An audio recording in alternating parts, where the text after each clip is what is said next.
Hello friend, good evening. Welcome to my channel home science by Kanaujia ma'am. Channel में आपका स्वागत है। अगर आप मेरे चैनल पे नए आए तो चैनल को सब्सक्राइब कर ले, लाइक कर दे वीडियो को, और ज़्यादा से ज़्यादा शेयर कर दें और बेल आइकन को भी प्रेस कर लें, जिससे आने वाली वीडियो का नोटिफिकेशन मिल सके। और जो बच्चे थ्योरी पढ़ना चाहते हैं तो हमारे चैनल से जुड़ सकते हैं और इसका लाभ उठा सकते हैं। क्वेश्चन नंबर हम इस सेशन में 68 से करेंगे। क्वेश्चन नंबर 1 से 67 तक हम अगले सेशन में कर चुके हैं। और ये क्वेश्चन पेपर है यूपीटीजीटी होम साइंस का पेपर है। इसकी वैकेंसी जो है 16 में ये आया था और इसका पेपर हुआ था 19 में।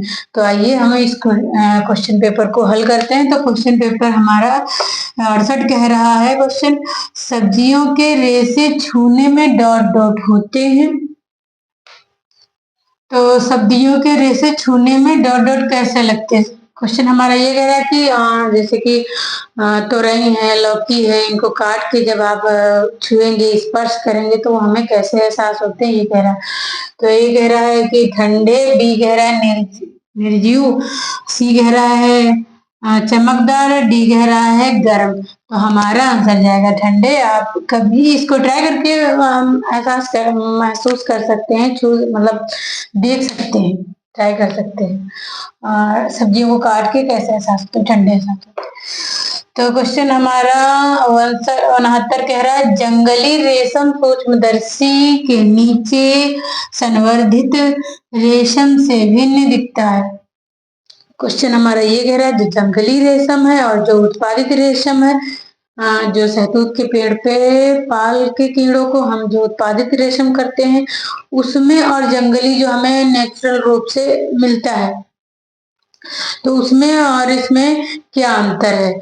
तो हम अपनी नग्न आंखों से या सामान्य आंखों से नहीं देख सकते, हम उसे सूक्ष्मदर्शी से देख सकते हैं, उसमें हमें फर्क पता चलेगा। तो ये कह रहा है क्वेश्चन, ये बात सत्य है।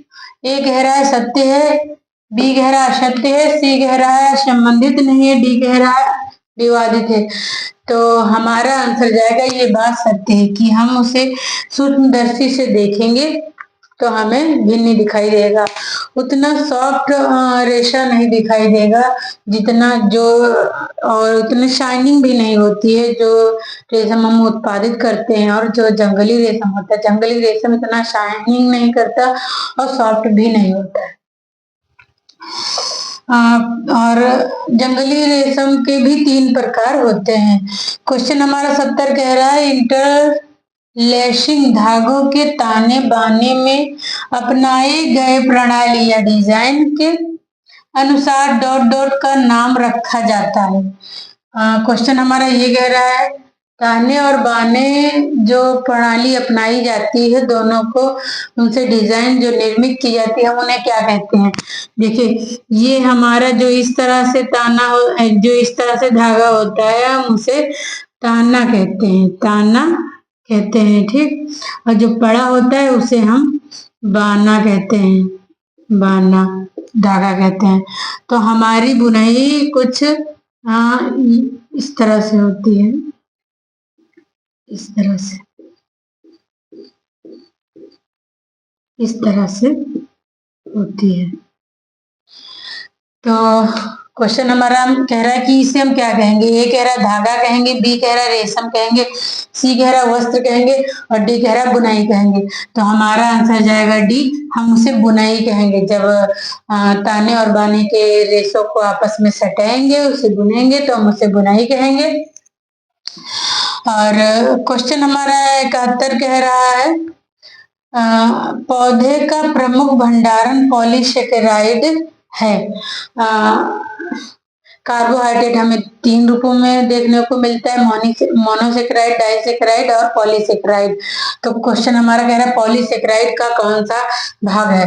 तो ए कह रहा है स्टार्च है, बी कह रहा है शर्करा है, सी कह रहा है कार्बोहाइड्रेट है, डी कह रहा है वसा है। ये तो सब कार्बोहाइड्रेट के ही रूप हैं।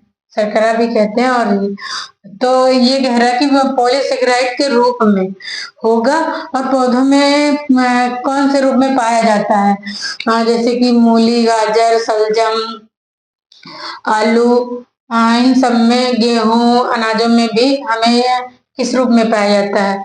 तो ये कह रहा है स्टार्च के रूप में, तो हमारा आंसर जाएगा ये, हमें स्टार्च के रूप में कार्बोहाइड्रेट प्राप्त होता है, ये मिलता है।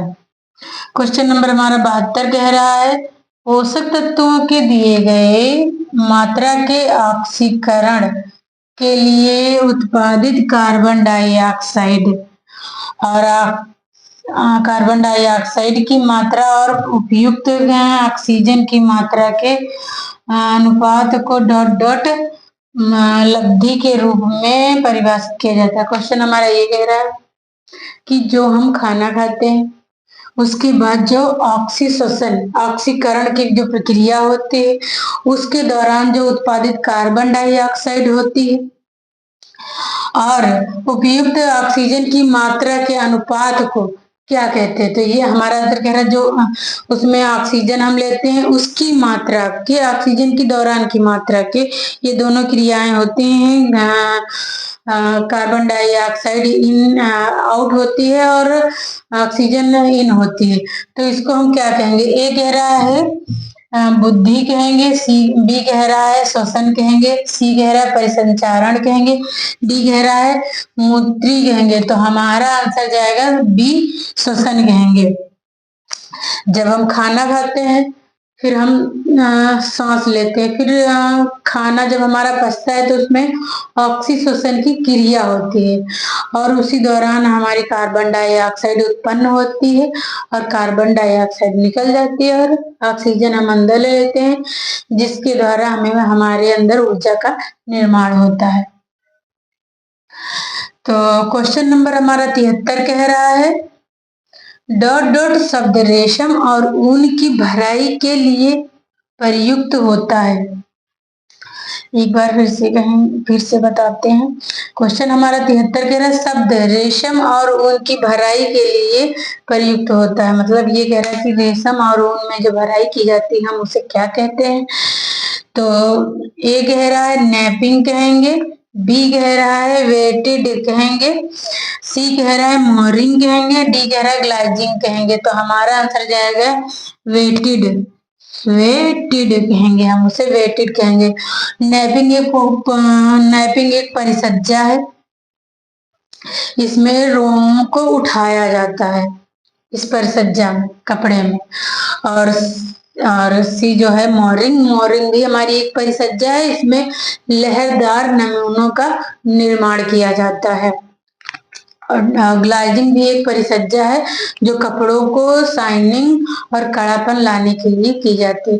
आई होप कि ये क्वेश्चन पेपर आपको समझ में आया होगा। अगर कोई क्वेश्चन ना समझ में आया हो तो आप कमेंट करके हमें जरूर बताएं और चैनल पे नए आए हैं तो चैनल को सब्सक्राइब कर ले, लाइक कर दें और वीडियो को ज्यादा से ज्यादा शेयर कर दें और बेल आइकन को भी प्रेस कर लें जिससे आने वाली वीडियो का नोटिफिकेशन मिल सके। और जो बच्चे फ्री में यूपीटीजीटी, पीजीटी, जीआईसीएलटी की तैयारी करना चाहते हैं मेरे साथ जुड़कर और थ्योरी सेशन के साथ, तो आइए हमारे चैनल पे जुड़ जाइए और मैं जल्दी से जल्दी थ्योरी सेशन भी इस चैनल के माध्यम से आप तक लाने वाली हूँ मैं। जय हिंद।